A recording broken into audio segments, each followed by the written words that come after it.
Nos familles, nos liens. Sur la première, un voyage dans l'histoire calédonienne, préparé et présenté par Fanny Thor.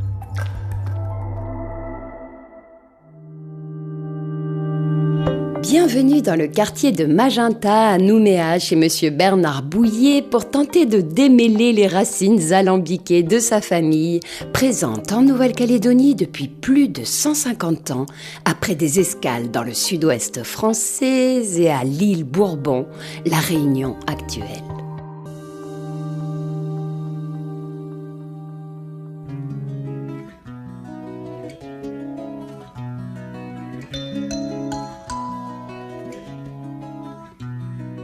André Bouillet était un militaire originaire d'un village près de La Rochelle, en Charente-Maritime, qui fut muté à l'île Bourbon au XIXe siècle. Avant de devenir l'arrière-arrière-arrière-grand-père de Bernard Bouillet, André eut là, avec une demoiselle couturier, un garçon, Louis, qui se maria avec Marie Payette, elle-même descendante d'Antoine Payette, un des premiers colons français de l'île, arrivé à la fin du XVIIe siècle, alors qu'il était soldat de la Compagnie des Indes orientales. Au début des années 1870, Louis Bouillet et Marie Payette font partie de la grande migration d'agriculteurs bourbonnais partis travailler en Nouvelle-Calédonie.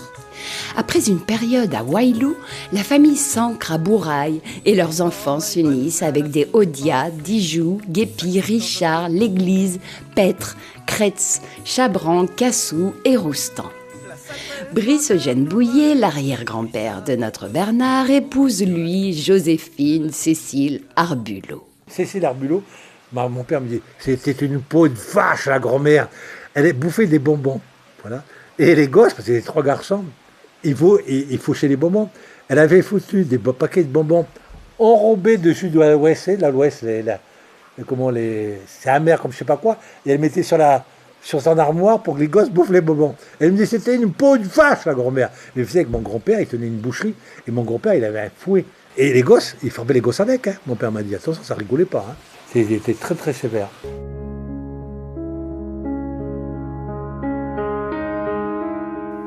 Jean, le père de Bernard Bouillet, avait un encore plus mauvais souvenir de ses parents, François Bouillet et Adeline Galigné, qui, à leur divorce, l'abandonnèrent ainsi que ses deux frères. Les trois garçons furent ensuite élevés à Nouméa par une dame indonésienne qui travaillait au marché de la ville. Leur mère biologique, Adeline, était la fille de Marie Payet, une Marseillaise dont le nom s'écrivait lui P-A-I-2-L-E, qui avait, elle, rejoint son papa condamné au bagne calédonien avant d'épouser Jean Galigné, un Occitan qui fut lui aussi emprisonné en Nouvelle-Calédonie, après avoir pourtant effectué une ascension sociale notable. Il avait été remarqué par le curé de son village comme un gosse intelligent. Le curé de village l'avait pris. Il avait appris à lire. Alors, je ne sais pas si c'est le français ou le latin, parce que vous savez qu'à l'époque, voilà. Enfin bref, il est devenu professeur. Pour une famille d'agriculteurs. Je pense que c'est une famille d'agriculteurs, de la vigne ou un truc comme ça, quoi.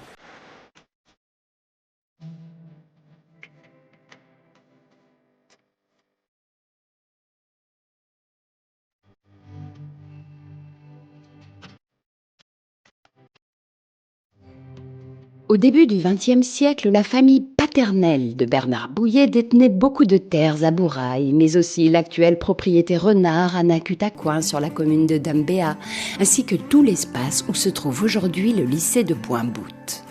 Mais c'est surtout le terrain que possédait sa famille maternelle, à Poya, qui aura marqué le petit Bernard. C'est la propriété de Poya. Quand j'étais pré-ado, j'avais 7-8 ans. Parce qu'on a campé un jour 2 mois sur la propriété pendant des vacances. On a passé un truc formidable. Mais mon père, toujours à la chasse. Il m'emmenait pour ramasser les canards. Il tuait des canards qui tombaient de l'autre côté du marais. Bernard, à poil, tu traverses le marais là, tu vas chercher le canard. Alors moi, j'étais là, parce que j'avais qu'une frousse, c'était les anguilles, vous voyez ce que je veux dire, quoi. Je peux faire vous dire qu'il m'a amené 2 fois, c'était terminé. Ça a été terminé, là. Il m'a plus revu à la chasse. Hein. Donc, j'ai jamais tué un cerf, je suis un Calédonien. Je dis aux gens au métro que je vois, tout le monde dans ma famille monte à cheval, ma mère, moi je ne sais pas monter à cheval. J'ai refusé de monter à cheval pour pas être avec mon père.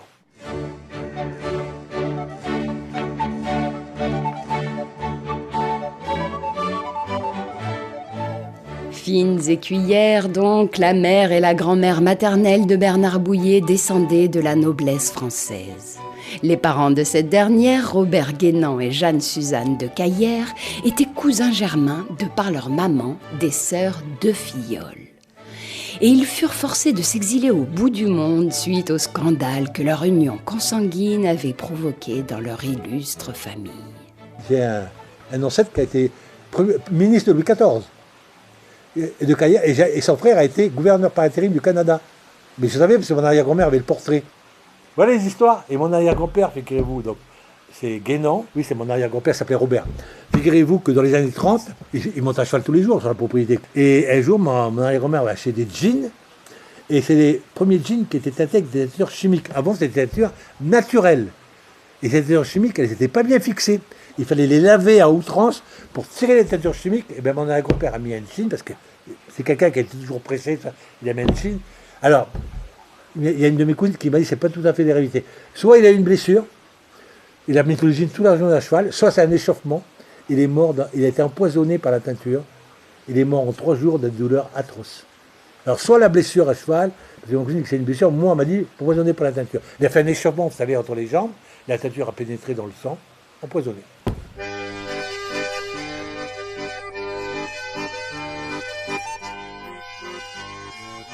Pierre-Marie-Louis Guénan, un des fils de ce pauvre monsieur, devint le grand-père maternel de Bernard Bouillet.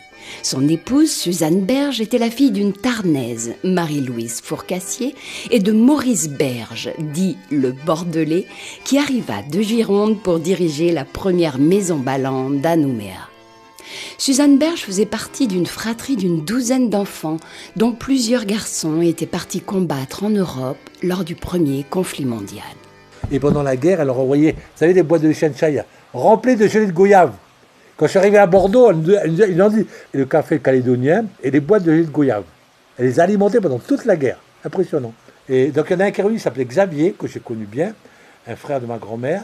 Et il a été blessé à Verdun. Il avait une balle de mitrailleuse à côté du cœur, là, qui touchait le cœur. Le docteur refusait de le retirer. Il avait été gazé. Il avait des cannes de tout horribles.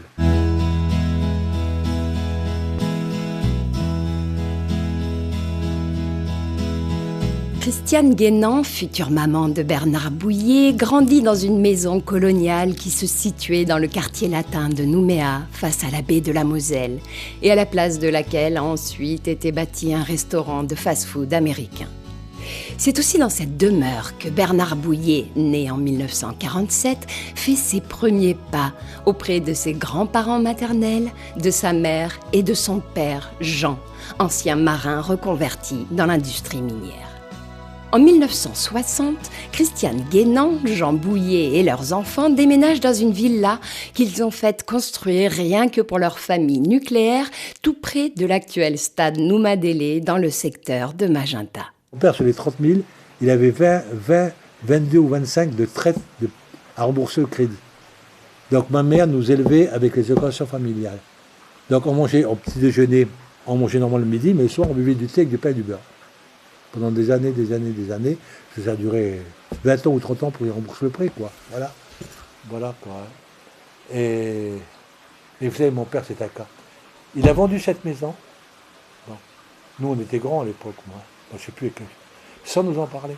Ma mère n'a pas travaillé tant qu'on était jeunes. Dès qu'on a été indépendant, elle a travaillé comme réserviste chez Lavoie, au magasin Océane. Et là, elle s'est éclatée, elle avait des copines et tout. Voilà, quoi.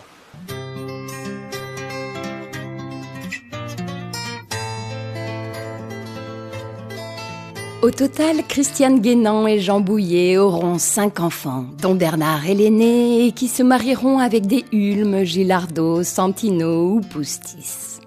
Après 5 ans passés à Bourail, à l'école des frères canadiens du Sacré-Cœur, Bernard Bouillet passe brillamment son baccalauréat au collège-lycée nouméen La Pérouse, puis s'envole vers l'Hexagone, territoire alors totalement chamboulé par les manifestations et grèves dites de mai 68. 4 ans plus tard, il abrège son doctorat en géographie pour rentrer renseigner en Nouvelle-Calédonie, une carrière pour laquelle il se passionne immédiatement, alors qu'elle n'était pas du tout sa vocation initiale. Et mon rêve, c'était d'être chirurgien. Mais mes parents, mon rêve, c'était des grandes études 12 ans. Mes parents n'auraient jamais pu me payer ces études. Parce que j'ai passé un bac sciences expérimentales, avec 18 en sciences expérimentales au bac. Hein. Et je ne regrette pas parce que je sais que mon père avait un copain de chirurgien là. Il avait dit à mon père, je gagne très bien ma vie, mais je n'ai pas une vie de famille. Donc je ne regrette pas parce que je me suis éclaté dans l'enseignement et j'ai eu une vie de famille. D'abord le contact avec les jeunes, qui est très tonifiant, parce que vous savez ce qu'on peut dire, souvent on critique les jeunes, mais j'ai jamais rencontré un élève bête ou idiot. Jamais. Le problème, ce sont les parents. À 18,9%. J'ai rencontré des élèves qui n'étaient pas loin d'alphabétisme, mais ce n'était pas de leur faute. C'est parce que les parents ne s'en occupent pas. Dans les pères, ils ne sont pratiquement jamais là. Ils savent très bien se défiler, les pères. Parce que moi, je connais des gens bien, dont le père, dès qu'il y a un gosse, il disparaît, ça c'est terminé. Hein.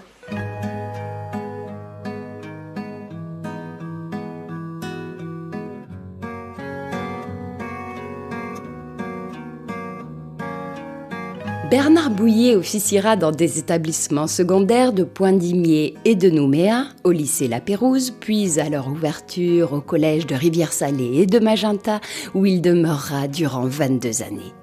Son épouse Claudine Poustis sera elle aussi enseignante en géographie après des études dans son sud-ouest métropolitain natal, où elle rencontra Bernard suite à un coup de foudre, dit-il, les yeux toujours pétillants 50 ans plus tard. Leurs 3 enfants sont aujourd'hui professeurs ou ingénieurs, tous réunis par la même passion pour le savoir et sa transmission, et tous décidés à exercer en Nouvelle-Calédonie, territoire dont, comme leurs ancêtres, ils croient en l'avenir.